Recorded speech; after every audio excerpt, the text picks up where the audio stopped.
तो आज का पहला प्रश्न है कि मध्य प्रदेश का राजकीय, मध्य प्रदेश का पशु कौन सा है। ठीक है, तो देखिए जो मध्य प्रदेश का राजकीय पशु है वो कौन सा है, उसका नाम है बारहसिंगा। क्या नाम है, बारहसिंगा। ये मध्य प्रदेश का राजकीय पशु है। और आप ये भी याद रखेंगे ब्रेडरी प्रजाति का है, ये अपनाया है मध्य प्रदेश शासन ने। साथ ही ये भी याद रखना है कि कान्हा नेशनल जो पार्क है, कान्हा किसली राष्ट्रीय उद्यान, उसमें ये पाया जाता है। चलिए अगला प्रश्न देखते हैं। दूसरा प्रश्न है, भोपाल से पहले मध्य प्रदेश की राजधानी कहाँ थी। तो देखिए जो भोपाल से पहले राजधानी की बात कर रहे हैं, भोपाल जो है राजधानी 1956 में बना, यानी कि मध्य प्रदेश की स्थापना 1956 में हुई थी, उस समय ये राजधानी बना। राजधानी जरूर बना था लेकिन ये जिला नहीं था, सीहोर की एक तहसील थी जो 1972 में जाकर के इसे जिला बनाया गया। लेकिन आप साथ ही आप में याद रखेंगे कि जो मध्य प्रदेश था उस समय Madhya Pradesh central province and Brar, यानी कि मध्य भाग जो था, मध्य प्रदेश नाम का कोई राज्य अस्तित्व में नहीं था। मध्य भाग को ये माना जाता था कि ये सामान्य तौर पर इसी का हिस्सा है। तो उसकी राजधानी जो है नागपुर थी। कहाँ थी, नागपुर थी। तो आप ये याद रखेंगे। ठीक है, चलिए अगला प्रश्न देखते हैं। अगला प्रश्न है, मध्य प्रदेश के पश्चिम में कौन सा राज्य पड़ता है। आप जानते हैं कि मध्य प्रदेश 5 राज्यों से घिरा है, तो उनमें से ही पश्चिम में कौन सा राज्य पड़ता है, तो उसका नाम है गुजरात। ठीक है, तो आप ये याद रखेंगे। चलिए अगला प्रश्न देखते हैं। अगला प्रश्न है कि अरावली एवं विंध्य श्रृंखलाओं के मध्य कौन सा पठार स्थित है। तो देखिए जो अरावली है और विंध्य है, इनके बीच में आता है मालवा का पठार। आप जानते होंगे कि मध्य प्रदेश का सबसे बड़ा पठार ये मालवा का पठार ही है, तो ये भी याद रखना है। अगला प्रश्न देखते हैं। 5वां प्रश्न है कि मध्य प्रदेश राज्य का भौगोलिक क्षेत्रफल कितना है। तो देखिए भौगोलिक क्षेत्रफल अगर आपसे पूछा जाए तो आप 30 82 52 ऐसे करके याद रखेंगे। मैंने आपसे बोला 30 82 52, ना कि 3,08,252। अगर आप ऐसे याद रखेंगे तो आपको ये ज़्यादा आसानी से और लंबे समय तक याद रहेगा। ठीक है, तो इस प्रश्न का राइट आंसर ए है। अगला देखते हैं। 6वां प्रश्न है कि क्षेत्रफल के आधार पर भारत में मध्य प्रदेश राज्य कौन से स्थान पर आता है। तो देखिए जो क्षेत्रफल में मैंने अभी आपको बताया था कि 30 82 52 यानी कि 3,08,252 वर्ग किलोमीटर हमारे मध्य प्रदेश का क्षेत्रफल है, जो भारत में राजस्थान के बाद दूसरे नंबर पर आता है। ठीक है, तो ये आप याद रखेंगे। चलिए इस प्रश्न का राइट आंसर डी है। अगला प्रश्न देखते हैं। 7वां प्रश्न है, कर्क रेखा मध्य प्रदेश के किस पठार को 2 भागों में विभाजित करती है। तो देखिए जो कर्क रेखा है ये भी आप याद रखेंगे कि जो कर्क रेखा है वो मध्य प्रदेश के 14 जिलों से गुजरती है और मालवा पठार को ये लगभग 2 बराबर भागों में बांटती है। 8वां प्रश्न है, मध्य प्रदेश की सबसे ऊंची चोटी धूपगढ़ ये कहाँ स्थित है। तो देखिए जो ये पहाड़ियां हैं, इन पहाड़ियों में स्थित है जिसका नाम है महादेव पहाड़ियां। ठीक है, आप सभी जानते हैं कि जो धूपगढ़ है वो पचमढ़ी में है और पचमढ़ी होशंगाबाद जिले में आता है। अगला प्रश्न है कि मध्य प्रदेश की कौन सी पहाड़ी को सतपुड़ा की रानी कहा जाता है। इतना आप याद रखेंगे, ये कई बार एग्जाम में बना है, कई बार पूछा गया है, तो आप इसे याद रखेंगे। सतपुड़ा की रानी पचमढ़ी को कहते हैं। किसको कहते हैं, पचमढ़ी को कहते हैं। और ये जैव मंडल है, मतलब जैव आरक्षित क्षेत्र भी है, तो ये भी याद रखेंगे आप। 10वां प्रश्न है कि मध्य प्रदेश के किस जिले को दक्षिण का द्वार कहा जाता है। तो दक्षिण का द्वार कहा जाता है उस जिले का नाम है बुरहानपुर। क्या नाम है, बुरहानपुर। ठीक है, इसे मध्य प्रदेश में दक्षिण का द्वार या फिर भारत में भी सामान्यतः दक्षिण का द्वार कहा जाता है। अगला प्रश्न है, मध्य प्रदेश के किस भाग में अधिक वर्षा होती है। तो देखिए आप सभी जानते हैं कि मध्य प्रदेश में जो है विशेष करके दक्षिण पूर्वी भाग से वर्षा अधिक होती है और वहां से धीरे धीरे पश्चिम की तरफ आते आते कम हो जाती है। और उत्तर में, मध्य प्रदेश के उत्तर में वर्षा बहुत ज़्यादा कम हो जाती है। तो इस प्रश्न का राइट आंसर मेरे हिसाब से पूर्वी एवं दक्षिणी होना चाहिए। होना ऐसे चाहिए था दक्षिणी पूर्वी भाग। ठीक है, हालांकि ये प्रश्न में डायरेक्ट ऐसे ही पूछा गया था, ये कराधान सहायक परीक्षा 2012 में पूछा गया है, जिसका आंसर ये पूर्वी भाग दिया है। ठीक है, तो चलिए अगला प्रश्न देखते हैं। 12वां प्रश्न है, मध्य प्रदेश में न्यूनतम वर्षा कहाँ होती है। तो मैंने अभी आपको बताया था कि मध्य प्रदेश में उत्तरी जो क्षेत्र है उसमें न्यूनतम वर्षा होती है, जिसमें से एक स्थान है भिंड में सबसे कम वर्षा रिकॉर्ड की जाती है। तो ये याद रखेंगे। अगला प्रश्न है, चंबल नदी कहाँ से निकलती है। तो चंबल नदी आप सभी जानते हैं ये कहाँ से निकलती है, ये निकलती है इंदौर में एक स्थान है मऊ के पास में है जाना पाव पहाड़ी, जहां से। इस प्रश्न का राइट आंसर ए है। अगला प्रश्न देखते हैं। 14वां प्रश्न है, ताप्ती नदी इसका उद्गम स्थल मध्य प्रदेश के किस जिले में है? तो आप सभी जानते हैं कि जो ताप्ती नदी है ये बैतूल से निकलती है। बैतूल का एक स्थान है मुल्ताई, जहां से ये निकलती है। तो इसका राइट आंसर बी है। अगला प्रश्न देखते हैं। 15वां प्रश्न है, ओरछा मध्य प्रदेश की कौन सी नदी के तट पर बसा है? ठीक है, तो जो ओरछा है ये मध्य प्रदेश में जो बेतवा नदी है उसके तट पर बसा हुआ है। तो आप ये याद रखेंगे। ठीक है। अगला प्रश्न है, कालिया देह पैलेस ये किस नदी के तट पर स्थित है? तो ये स्थित है उज्जैन में। किस नदी के तट पर? इस नदी का नाम है क्षिप्रा। ठीक है। चलिए अब देखते हैं अगला प्रश्न। अगला प्रश्न है, प्राणहिता इसलिए प्रसिद्ध है। देखिए दो नदियां हैं, आप सभी जानते होंगे, मध्य प्रदेश से निकलने वाली दो नदियां हैं, महाराष्ट्र में जाके वो मिल जाती हैं। कौन कौन सी है? एक है बरदा, दूसरी है वैनगंगा। ये दोनों जहां मिलती है उस स्थान को हम नाम देते हैं प्राणहिता। तो ये जो है बरधा एवं वैनगंगा नदियों का संगम है। ठीक है। इस प्रश्न का राइट आंसर क्या है? सी है। अगला प्रश्न देखते हैं। 18वां प्रश्न है, उत्तर और दक्षिण भारत की पारंपरिक सीमा कौन सी नदी बनाती है?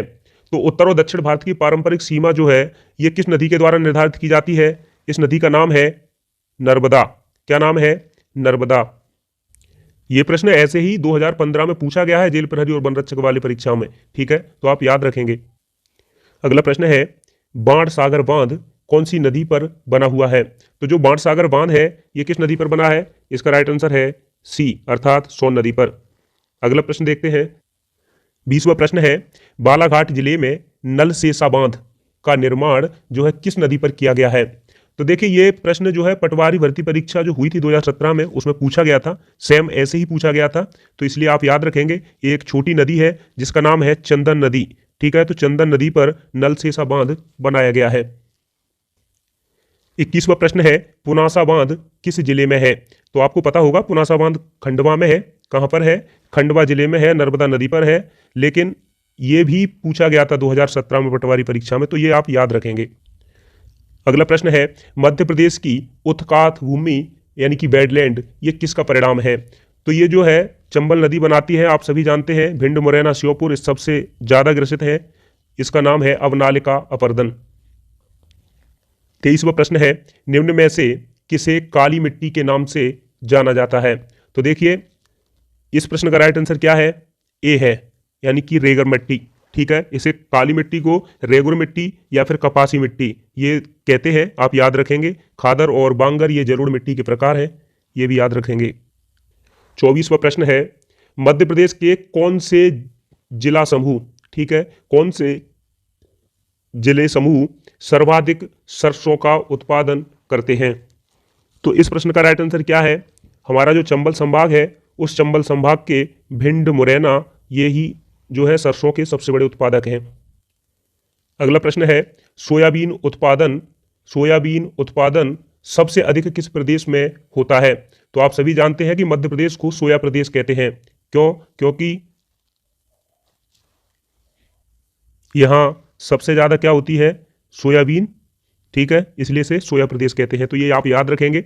चलिए अब देखते हैं अगला प्रश्न। लेकिन अगला प्रश्न देखने से पहले आप सभी से फिर वही बात कि आप हमारा सहयोग करें। सहयोग का मतलब है अगर वीडियो आपको अच्छी लगे तो लाइक करें, अपना सजेशन दे सकते हैं कमेंट में। साथ में ही आप आगे किसी और विषय की इसी प्रकार वीडियो चाहते हैं तो वो भी हमें सजेस्ट कर सकते हैं। और जो चैनल पर नए आए हैं वो इस चैनल को सब्सक्राइब कर सकते हैं। तो चलिए शुरू करते हैं अगला प्रश्न। तो 26वां प्रश्न है, मध्य प्रदेश में वर्षा के अप्रवाहित जल को सिंचाई के लिए रोकने हेतु कौन सी योजना है? सीधा सीधा प्रश्न ये है कि जो पानी है उसमें मतलब तालाबों का निर्माण कैसे किया जाए। ठीक है, तालाबों के निर्माण और रख रखाव के लिए मध्य प्रदेश शासन ने 2007 में एक योजना चलाई थी जिसका नाम है बलराम ताल योजना। ठीक है, चलिए अब देखते हैं अगला प्रश्न। अगला प्रश्न है, मध्य प्रदेश का प्रमुख कपास उत्पादन वाला क्षेत्र कौन सा है? तो देखिए मैंने आपको भी थोड़ी देर पहले बताया था कि काली मिट्टी को कपासी मृदा भी कहते हैं। और हमारे यहाँ काली मिट्टी सर्वाधिक कहाँ मिलती है? मतलब मालवा में, मालवा के पठार में। और मालवा का जो पठार है वो आता है पश्चिमी मध्य प्रदेश में, यानी कि पश्चिमी मध्य प्रदेश का जो हिस्सा है ये काली मिट्टी के लिए प्रसिद्ध है, कपास की खेती के लिए प्रसिद्ध है। 28वां प्रश्न है, जवाहरलाल नेहरू कृषि विश्वविद्यालय मध्य प्रदेश में कहाँ स्थित है? तो आप सभी जानते हैं इस प्रश्न का राइट आंसर क्या है, जबलपुर। 29वां प्रश्न है, निम्नलिखित में से मध्य प्रदेश में सर्वाधिक सोयाबीन कहाँ होती है? तो देखिए, चाहे सोयाबीन पूछें या फिर कपास, ये सभी कहाँ होता है? ये होता है मालवा में, ठीक है, पश्चिमी मध्य प्रदेश के क्षेत्र में।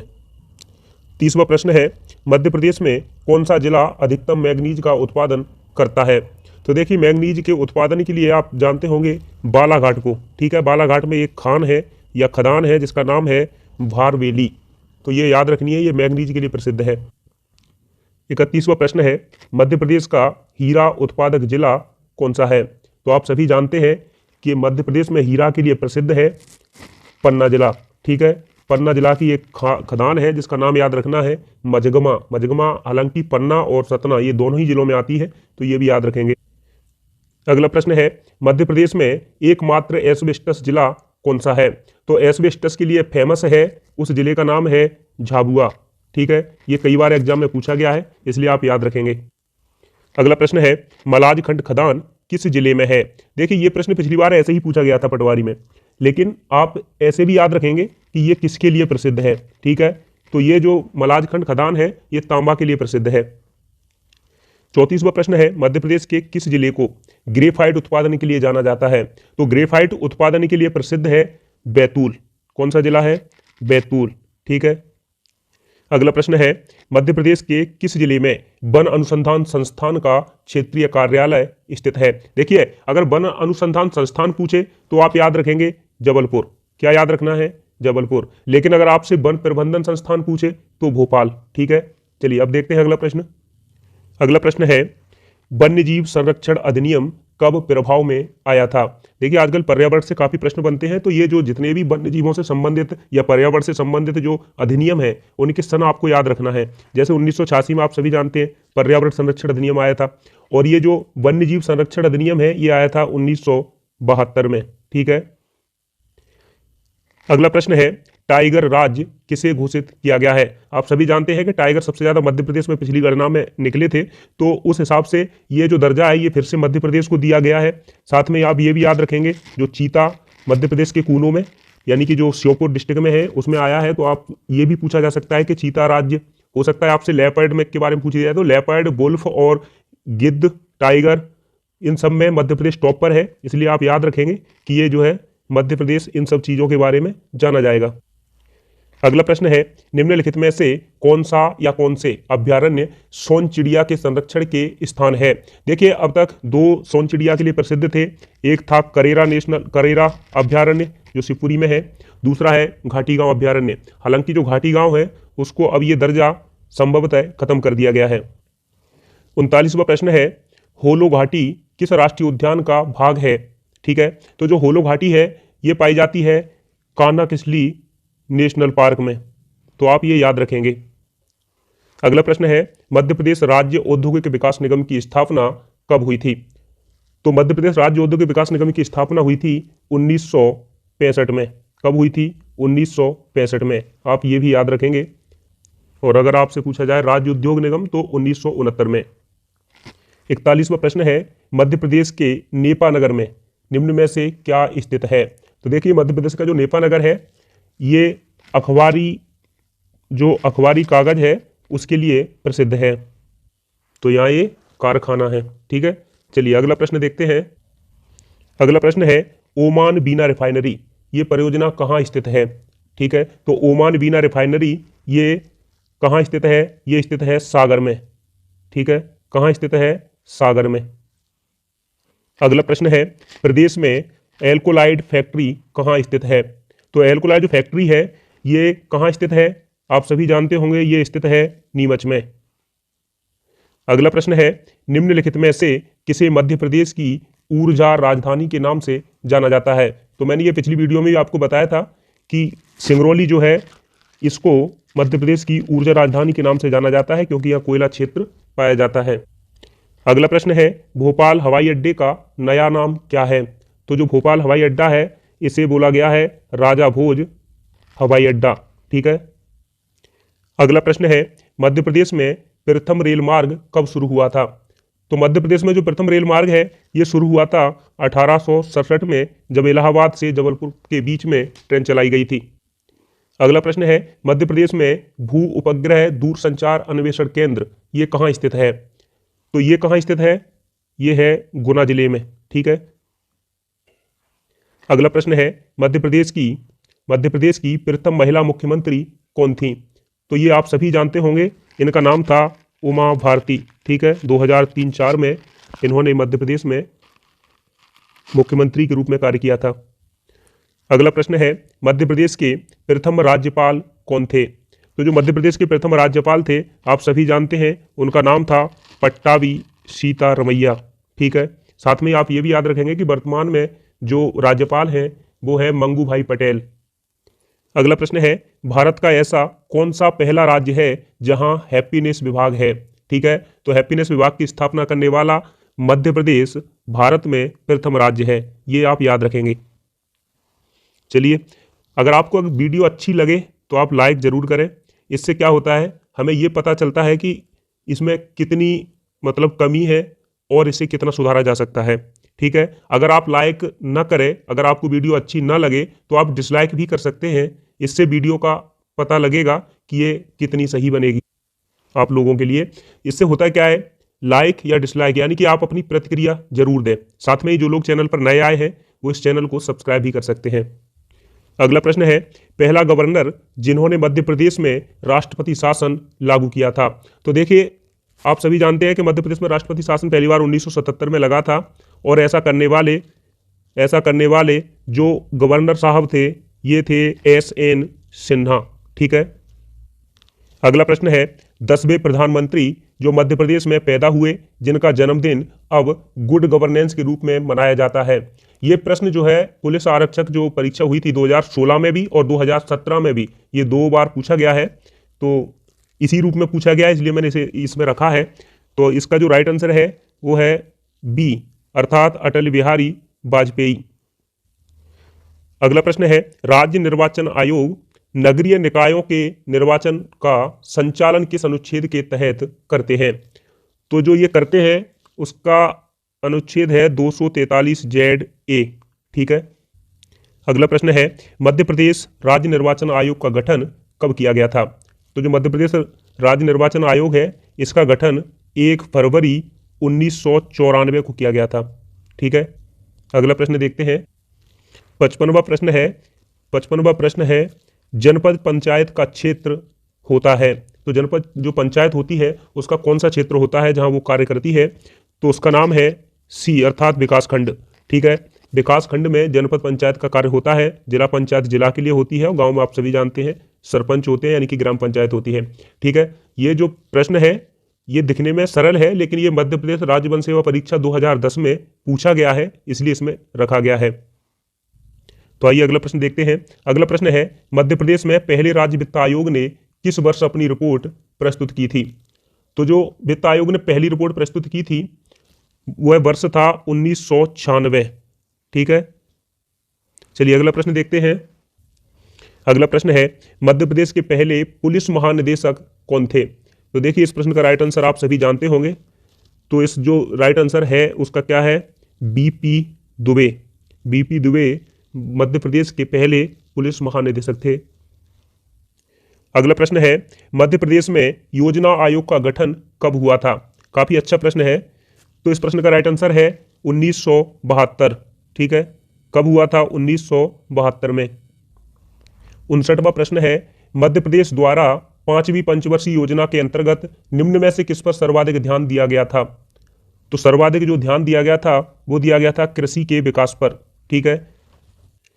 अगला प्रश्न है, मध्य प्रदेश में खुला विश्वविद्यालय कहाँ स्थित है? तो आप सभी जानते हैं भोज यूनिवर्सिटी, ये कहाँ स्थित है? भोपाल में। ठीक है। राइट आंसर क्या है? भोपाल।